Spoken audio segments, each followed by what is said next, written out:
Avez-vous un adolescent difficile à la maison? Est-ce que cette situation vous empêche d'être zen et sereine? Et peut-être même que ça vous empêche de relaxer sur votre tapis de yoga. Dans cette vidéo du défi yoga, on voit une stratégie pour pouvoir reprendre les choses en main et aussi améliorer la situation et la communication avec votre adolescent.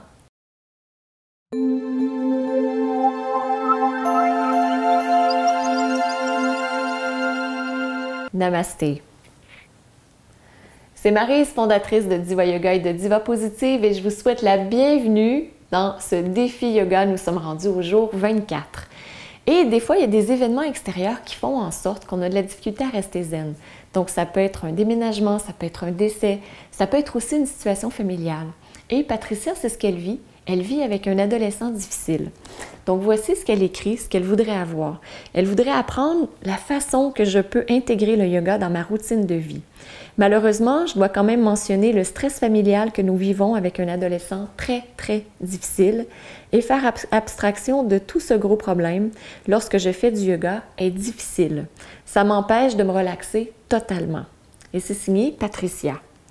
C'est pas facile lorsqu'on a quelqu'un dans notre entourage qui va pas bien, qui est difficile, avec qui la communication est difficile. Dans le programme Diva Positive, il y a Betty, entre autres, qui a un adolescent difficile et qui a développé une stratégie pour pouvoir faciliter la communication avec lui parce qu'ils en étaient, elle et son fils, étaient toujours en guerre, en confrontation. Donc, elle a suivi les conseils de Diva Positive et, entre autres, ce qu'elle a fait. Donc, elle a appris c'est quoi les processus de communication qu'on a vu dans une vidéo précédente du défi et elle a surtout mis l'accent sur les deux prérequis. Donc, je vous rappelle quels sont les prérequis. Le premier, c'est d'être à l'aise avec soi et le deuxième prérequis, c'est d'être à l'aise avec l'autre. Donc, avant même de commencer à communiquer, c'est ce qu'elle a mis en place. Il y a Blaise Pascal qui a dit, j'ai trouvé ça extraordinaire lorsque j'ai lu cette citation-là pour la première fois, toutes les difficultés des êtres humains proviennent du fait qu'ils ont de la difficulté à rester seuls, assis dans une pièce. Donc, j'ai trouvé que c'était vraiment extraordinaire comme citation parce que ça représente bien cette difficulté. Lorsqu'on veut communiquer, on doit d'abord être soi-même à l'aise. Si on ne l'est pas, c'est très difficile de communiquer par la suite. Donc, comment on fait pour être à l'aise? On s'installe sur notre tapis de yoga, on apprend à respirer. Donc, tout ce qu'on a vu dans le défi jusqu'à maintenant convient très, très bien. On apprend à respirer, on apprend à se calmer.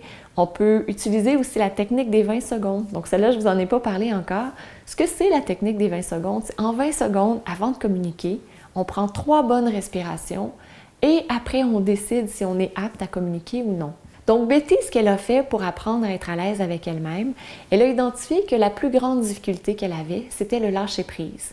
Donc, elle a développé cette capacité à lâcher prise, à laisser l'autre être qui il est, donc à laisser son fils être lui-même et à se rendre compte aussi que son fils n'est pas elle. Donc ça a été la première chose. Et elle a aussi appris que lorsqu'elle communiquait avec son fils, elle avait aussi besoin d'être à l'aise avec lui. Donc si elle avait de la rancœur ou des sentiments négatifs, c'était pas le temps de communiquer avec son fils. Et l'autre chose dont elle a pris conscience, c'est que son fils aussi avait besoin de se sentir comme ça.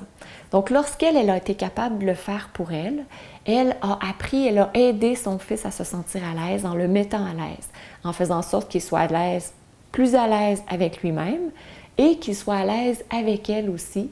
Et la situation s'est améliorée. Je ne dis pas que la situation est parfaite, mais elle s'est améliorée et elle continue à aller dans cette direction. Et si vous avez un adolescent difficile, vous pouvez utiliser les mêmes principes également.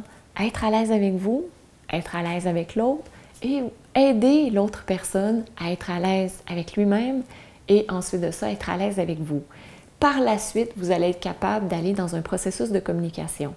Donc, pour aller plus loin à ce niveau-là, ce que je vous invite à faire, c'est à télécharger les 3 secrets pour devenir positive, enthousiaste, motivée à atteindre vos objectifs. Vous avez juste à cliquer ici si vous êtes sur YouTube ou encore en haut si vous êtes sur Facebook. Aujourd'hui, la posture qu'on va faire, c'est la posture de la tête de vache pour apprendre à être à l'aise avec vous-même. Donc, on peut utiliser la courroie selon la flexibilité, la souplesse de vos épaules.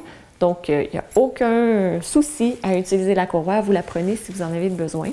Et pour les besoins de la cause, ce que je vais faire, c'est que je vais me tourner Donc, je vais vous faire, je vais tourner mon dos à vous pour que vous puissiez voir comment positionner les mains.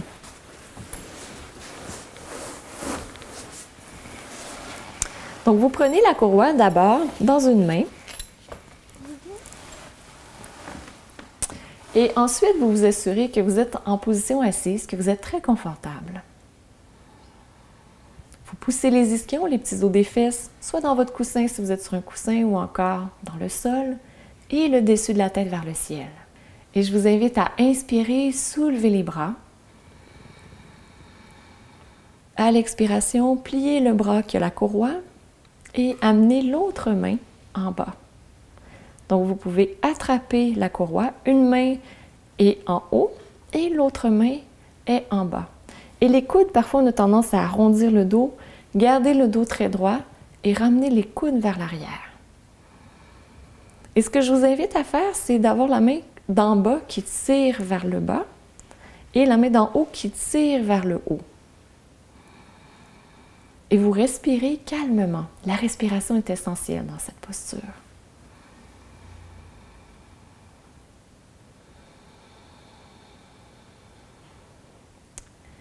Lorsque vous expirez une prochaine fois, peut-être que les mains se seront rapprochées ou, selon votre flexibilité, bien évidemment, peut-être que vous pourrez entrecroiser les doigts également.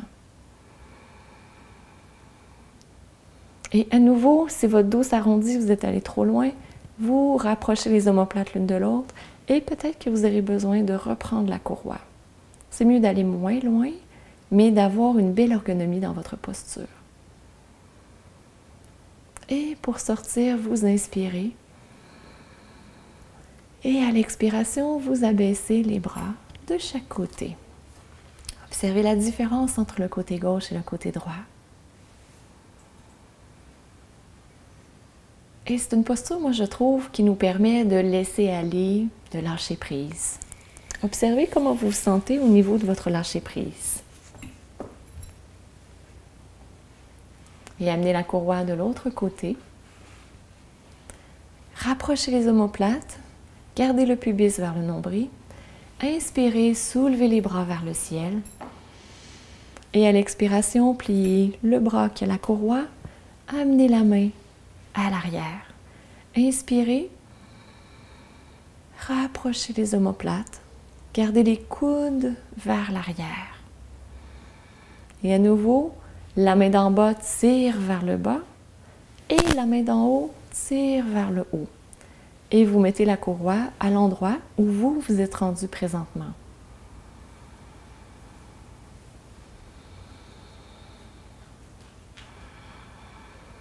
Respirez profondément. Votre respiration ici, c'est un baromètre pour voir à quel niveau de stress vous êtes rendu.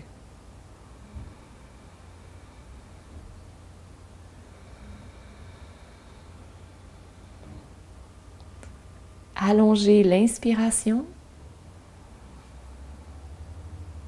et allongez l'expiration. Et pour sortir, inspirez, soulevez les bras. Et à l'expiration, abaissez les bras de chaque côté.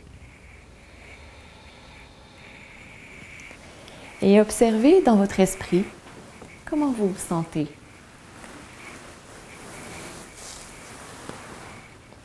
Donc, c'est une posture simple que vous pouvez faire à la maison, que vous pouvez faire au bureau, qui va vous aider à ouvrir la poitrine, donc qui va vous aider à avoir plus d'énergie et en même temps à vous calmer. Donc, si vous êtes arrondi, vous avez moins d'énergie, vous êtes plus replié sur vous-même. Lorsque vous êtes plutôt en expansion, vous avez une énergie qui est plus vibrante. Et c'est aussi plus facile de prendre du recul et de lâcher prise. Donc aujourd'hui, ce qu'on a vu, c'est comment c'est essentiel d'être d'abord à l'aise avec soi avant de communiquer. Et aussi, on a vu une posture de yoga qui peut vous aider à vous calmer, qui peut vous aider à arriver dans le moment présent et évidemment être à l'aise avec vous-même pour aller dans la sérénité et la paix intérieure.